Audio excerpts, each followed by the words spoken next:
मैंने मेरे प्रोड्यूसर के ऊपर सेक्सुअल हैरेसमेंट का केस कर दिया था क्योंकि मेरे पास कोई रास्ता नहीं था और तब मैं उसमें से निकली हूँ क्योंकि वो सेटलमेंट होके तब किसी प्रोड्यूसर ने उनका साथ नहीं दिया और मैंने केस उसी बेसिस पे किया क्योंकि पुलिस तो एफआईआर करने के लिए सीधा ये बोलती है कि आपको गंदा लिखना पड़ेगा and I am from law background. मतलब मेरे उस वक्त मेरे दोस्तों ने भी कहा था, मेरी जो फ्रेंड है क्योंकि वो मराठी में लिखना था, तो मुझे कहा तुम क्या कर रही हो, मुझे तुमको पता है। मैंने कहा मेरे पास कोई रास्ता ही नहीं है, उन्होंने मुझे छोड़ा ही नहीं, तो मैंने शो छोड़ दिया, मेरे पास कोई रास्ता नहीं। और उसको बोलते थे कि महाभारत समझना सेम चीज थी। मतलब मैं एक्चुअली आज इसके थ्रू बोल रही हूँ, वो झूठ था। क्या बात कर रही है? हाँ, ये मैं आज फर्स्ट टाइम कन्फेस कर रही हूँ सचमुच। फिर हमारी सेटलमेंट हुई और फिर मेरा जो उस वक्त का पेमेंट था जो हमको 3 महीने बाद मिलता था वो क्लियर हुआ। बट उस वक्त हमारी वही था कि आज के बाद मीडिया में ना आप किसी के बारे में बात करेंगी ना हम।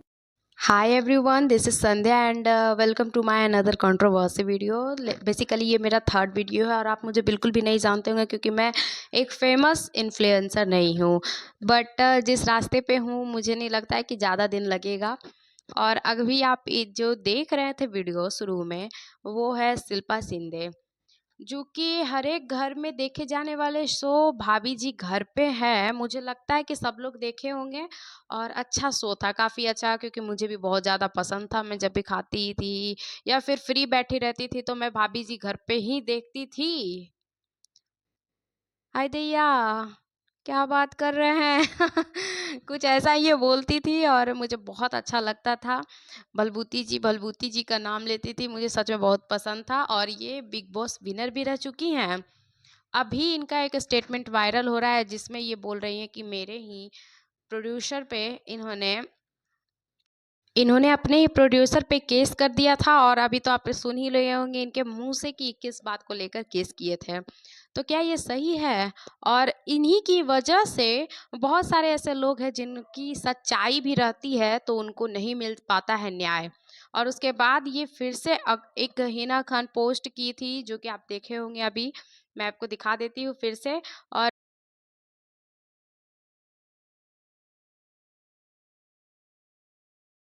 हिना खान पोस्ट की थी कि ये ऐसा करना बहुत ही शर्मिंदगी की बात है। तो ये फिर से एक वीडियो बनाई है जो कि मैं आप चाहूँगी कि आप देखें और सुने।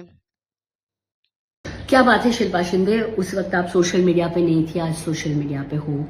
लोग मेरे नाम पे पब्लिसिटी गेन करना कब बंद करेंगे पता नहीं लेकिन चलती ट्रेन में मत चढ़िए, आपको चोट लगेगी, है ना। आप पब्लिसिटी गेन करने के लिए आप लोगों के पास अपनी बीमारियां हैं, घर के लोगों की जो डेथ हुई है वो लोग हैं, तो क्यों आपको शिल्पा शिंदे क्यों चाहिए, है ना। आप ऑलरेडी बहुत पब्लिश हो। गड़े हुए मुर्दे मत उखाड़िए क्योंकि गड़े हुए मुर्दे उखाड़ोगे तो मैं जिंदा हूं। मैं आज, अगर मैं उस वक्त भी प्रूफ के साथ मैंने कहा था भगवान जो आज दुनिया में नहीं है उनकी आत्मा को शांति दे, लेकिन फिर मैं ऐसे प्रूफ दूंगी क्योंकि मैं जिंदा हूं, मैं ऐसे प्रूफ दूंगी कि आप ना चाहकर भी उस इंसान से आपको नफरत हो जाएगी। तो मत छेड़िए, आप प्रदान करोगे उनकी आत्मा को शांति, तो इसीलिए मुझे मत छेड़िए। सबसे बड़ी बात तो वही कहा कि आपको जो चीजें नहीं पता उसके बारे में भौंकना बंद कर दीजिए। उस वक्त अगर जैसा कि आप इनका बयान सुने हैं, इसके बाद मुझे नहीं लगता है कि इनको किसी को सफाई देने का ज़रूरत था, लेकिन फिर भी इस तरीके से बोल रही है जैसे कि उखाड़ लो मेरा, क्या उखाड़ पाओगे? ये तो बहुत ही गलत बात है। और मुझे लगता है कि ऐसा इंडिया में ही हो रहा है, बाकी और ये दूसरा कंट्री में रहती तो मुझे नहीं लगता है कि ऐसा होता। और अभी तक इन पे बहुत ज़्यादा चार्जेस लग चुके होते और ये जेल भी पहुंच चुकी होती, क्योंकि किसी के फैमिली पे वो भी सेक्सुअल का केस करना, आई डोंट थिंक कि ये कहीं से भी सही है। और उसकी फैमिली पे क्या बीतती होगी और उसकी वाइफ पे क्या बीतती होगी, उसकी बेटी पे क्या बीतती होगी, ये फर्स्ट पॉइंट है मेरा। अगर आपके इनकी जगह आपके हस्बैंड होते, अगर उन पे कोई केस कर देता तो आपको कैसा लगता? मुझे तो नहीं लगता कि सह पाती और तुरंत डिवोर्स भी हो जाता और इनकी बेटी को कितना शर्मिंदगी झेलना पड़ता। मेरे सभी से विनती है कि जो सही रहता है वही करें और गलत बात पे साथ ना दें। और जो जाकर शिल्पा शिंदे को भर भर कर कमेंट कर रहे हैं, मैं आपके साथ खड़ा हूँ, मैं आपके साथ खड़ा हूँ, गलत बात पे ना सपोर्ट करके अगर आप सही बात पे सपोर्ट करेंगे तो मुझे नहीं लगता है कि इतना सारा मसला फिर से निकल पाएगा कि आप और मैं लास्ट में यही कहना चाहूँगी कि अगर आप एक अच्छे पोजीशन पे हैं और अच्छे पद पे हैं किसी भी को लेकर, तो आप सही फैसला लें और गलत बातों पे साथ किसी का मत दीजिए और गलत काम भी मत कीजिए जिससे किसी को बुरा लगे।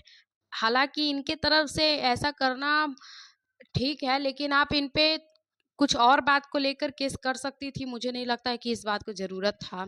और जो इनको सपोर्ट करते हैं, अच्छे बात पे सपोर्ट कीजिएगा तो हमारा देश भी आगे बढ़ जाएगा। Thank you so much.